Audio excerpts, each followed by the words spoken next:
سکھائی ہیں۔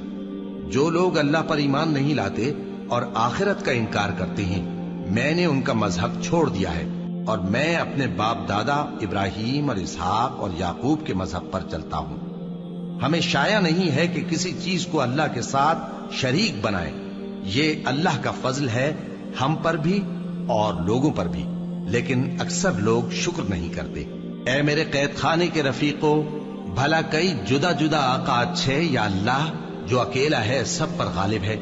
جن چیزوں کی تم اللہ کے سوا پرستش کرتے ہو وہ صرف نام ہی نام ہیں جو تم نے اور تمہارے باپ دادا نے رکھ لیے ہیں۔ اللہ نے ان کی کوئی سند نازل نہیں کی۔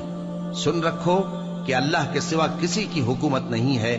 اس نے ارشاد فرمایا ہے کہ اس کے سوا کسی کی عبادت نہ کرو، یہی سیدھا دین ہے، لیکن اکثر لوگ نہیں جانتے۔ اے میرے قید خانے کے رفیقو، تم میں سے ایک جو پہلا خواب بیان کرنے والا